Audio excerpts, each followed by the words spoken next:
E aí, galera do oitavo ano. Olá, galera do oitavo ano. Aqui quem fala é o professor Danilo Sacramento, sou professor de ciência de vocês. Certo, gente? Esqueci de dizer na aula passada, módulo 4, capítulo 10, páginas 216 e 217 e 218, ok? Hoje vão ser só 3 páginas. Então, vou dar continuidade aqui na página 217, ok? Falando sobre, como eu tinha dito a vocês, a maior usina hidrelétrica do mundo é a de Itaipu, ok? Dando continuidade ao assunto de hidrelétrica, vocês. Só que existem outros meios de energia, por exemplo, a fonte de energia solar e a termonuclear, ok?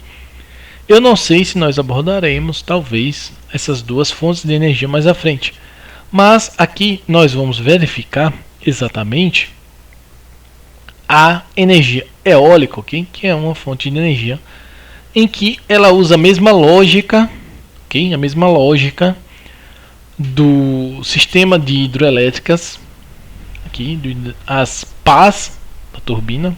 Deixa eu colocar aqui para vocês na imagem. As pás da turbina, enquanto que a energia nuclear usa fontes de minerais nucleares e a termoelétrica usa carvão. As energias solares, que usina de energia solar, usa a luz do sol, e a eólica ela vai usar exatamente as energias oriundas do vento. Há o rotor, né, o produtor de energia eólica, em que as pás semelhantes ao ventilador. Imagine que você tem um ventilador e de repente esteja ventando forte. Você já prestou atenção? O ventilador está desligado ou fora da tomada e as pás dele rodam porque passou um vento muito forte. Então, há o que? Ele transforma a energia do movimento do vento, a hidrelétrica, o movimento da água, em uma energia cinética dentro dele, como é lá dentro. Okay?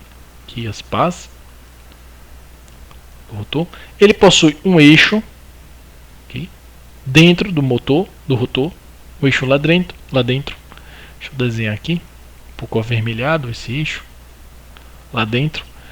E este eixo exatamente gera a energia cinética, que é transformada do movimento do vento, e move o gerador, vai movimentando o gerador de energia, fazendo com que o movimento, a energia cinética, converta-se em energia elétrica, ok? Então, exatamente. E há um controle da velocidade, ok, destes rotores pela própria usina, ok? Esse aparelho como um todo, deixa eu mostrar aqui essa construção inteira, ele é a usina em si. Cada um desses, ok? Você tem um parque eólico, então há vários deles, há várias usinas, okay?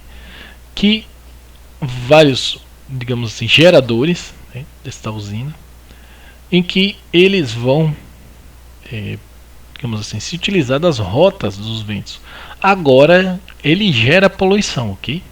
A energia eólica gera poluição. Nem todos os lugares do mundo possuem vento suficiente para produzir energia.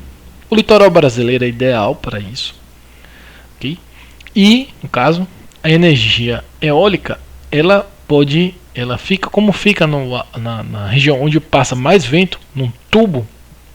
Vocês podem prestar atenção que os rotores, né, os geradores, essas mini usinas, elas estão colocadas, olha, se vocês colocarem, há uma linha reta que vocês podem pôr entre eles. Eles ficam exatamente na direção onde um vento passa, determinada rota de vento. E, infelizmente, essa rota também é a rota migratória de aves. Algumas espécies de aves se utilizam. Então, há chances sempre de haver alguma ave morta, okay, no chão.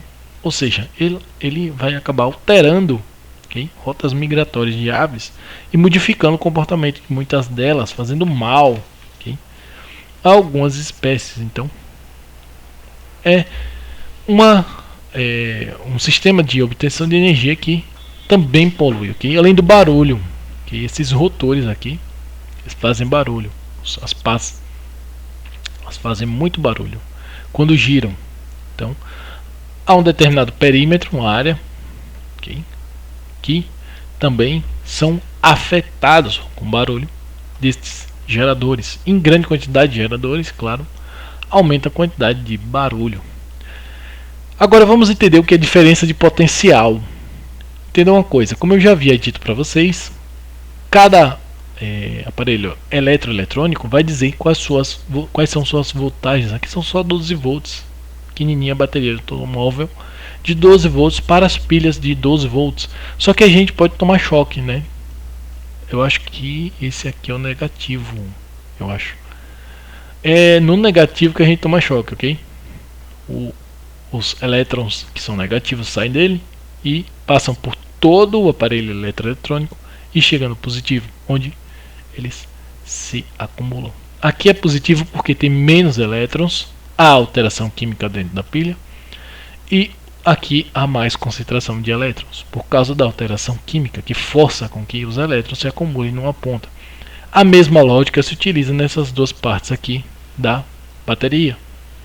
A alteração química ocorre dentro da bateria, em que passa do negativo para o positivo. Você clica aqui e aqui também, dois cabos, cada um cabo separado no outro, ok? Não pode topar, senão causa curto. Então, um cabo separado do outro.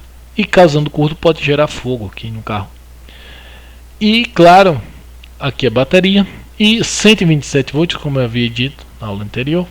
Aqui é do micro-ondas, mas claro, né, qualquer rádio, TV ou qualquer aparelho eletroeletrônico, chuveiro, etc.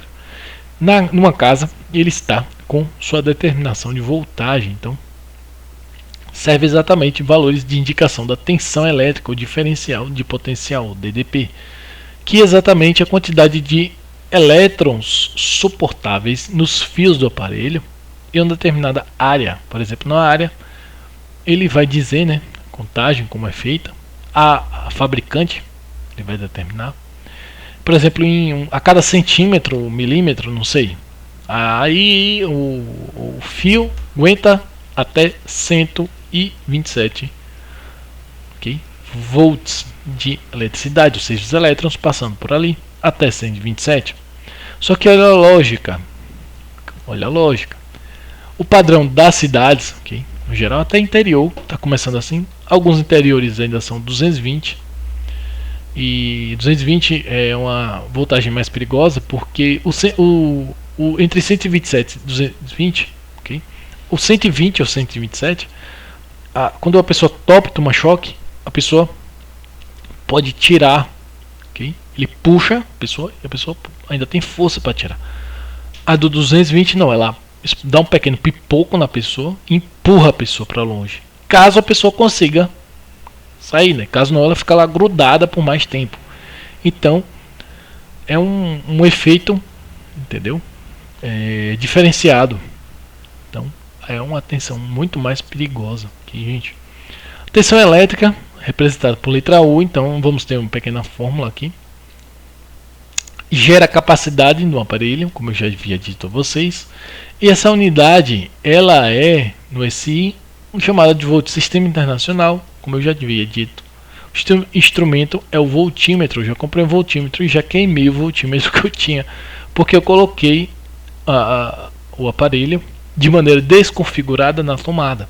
Fui ver a voltagem e aí só fez o pipoco, apocou a porra. E no caso aqui houve a explosão do aparelho e a explosão do aparelho, como eu já havia dito, a explosão do aparelho fez com que eu perdesse o aparelho. Ele queimou, explodiu, né, o aparelho, e eu coloquei numa voltagem de 120 volts, ok? Então não foi uma contagem muito forte. Gente, vamos ficando por aqui. Façam as questões, ok? 1 e 2 da página 218 e todas as atividades da página 209. Bom, fiquem com Deus, boa quarentena, bons estudos. Tchau, tchau.